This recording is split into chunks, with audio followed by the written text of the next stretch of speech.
जय हिंद दोस्तों all India Muslim personal law board की कानपुर के अंदर कल बैठक हुई है। तो आप सभी लोगों को मालूम होगा और आपको बता दूं, ये जो बैठक है all India Muslim personal law board की, ये हर साल होती है, लेकिन पिछले 2 साल से कोरोना की वजह से ये बैठक नहीं हो पाई थी और इस साल ये बैठक कानपुर के अंदर हुई है।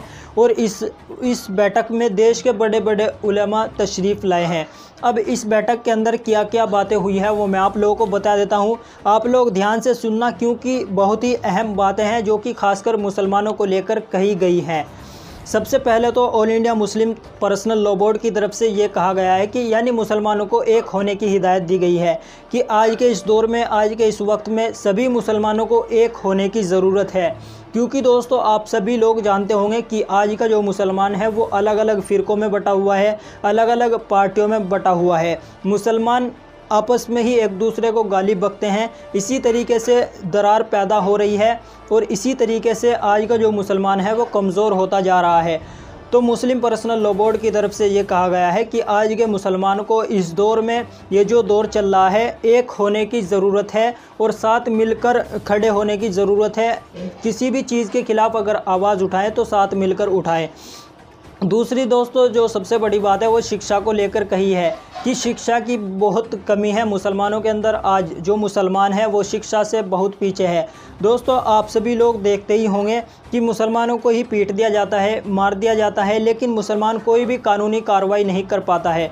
उल्टा मुसलमानों के ऊपर ही केस लगा दिया जाता है। तो इसीलिए मुसलमानों को जो है शिक्षा में भी आगे बढ़ना चाहिए, ऐसा मुस्लिम पर्सनल लॉ बोर्ड की तरफ से कहा गया है। और जो एक और बड़ी बात है साथ ही साथ जो उन्होंने कही है कि जो मुस्लिम लड़कियों की शादी हो रही हैं ये कम से कम खर्च में की जाए। क्योंकि दोस्तों आजकल के जो अमीर लोग हैं वो अपनी बेटी की शादी बड़ी धूमधाम से करते हैं, खूब मालो दौलत के साथ करते हैं। अब इस चीज़ का असर जो है वो गरीब लोगों पर पड़ता है। आप समझ गए होंगे कि अमीर लोग तो खूब मालो दौलत अपनी बेटी को दे रहे हैं, लेकिन गरीब के पास कुछ भी देने को नहीं है। तो इसीलिए जो गरीब की बेटी होती है उसकी डोली नहीं उठ पाती है, दूसरे बंदे कटना शुरू हो जाते हैं। तो इसीलिए कम खर्च में शादी करने की ज़रूरत है, ख़ासकर मुसलमानों को ये बात कही गई है। और एक और बात उन्होंने कहा है कि ये जो CANRC का मुद्दा चल रहा है, हम इसके ख़िलाफ़ शांतिपूर्ण तरीके से प्रदर्शन करेंगे। जिस तरीके से किसान भाइयों ने अपने आगे सरकार को झुकाया प्रदर्शन करके, इसी तरीके से अगर CAA और NRC का मुद्दा अगर आगे को इसकी मांग उठती है इसको लागू करने की इस तरीके से, तो हम इसको रद्द कराने की, इसको वापस लेने की, सरकार इसको वापस ले, तो हम शांतिपूर्ण तरीके से सड़कों पर उतरकर प्रदर्शन करेंगे और इस कानून को रद्द कराने की मांग करेंगे, ऐसा मुस्लिम पर्सनल लॉ बोर्ड की तरफ से कहा गया है। और दोस्तों यही खबर थी, ये मोटी मोटी बातें मैंने आप लोगों को बता दी हैं। आप लोग समझ ही गए होंगे कि शिक्षा को लेकर एक बड़ी बात कही है कि मुसलमानों को शिक्षा की, ये जो चल रहा है दौर, इस दौर में मुसलमानों के अंदर शिक्षा की बहुत कमी है। तो शिक्षा में मुसलमानों को आगे बढ़ना चाहिए और मुसलमानों को एक होने की ज़रूरत है आज के इस दौर में।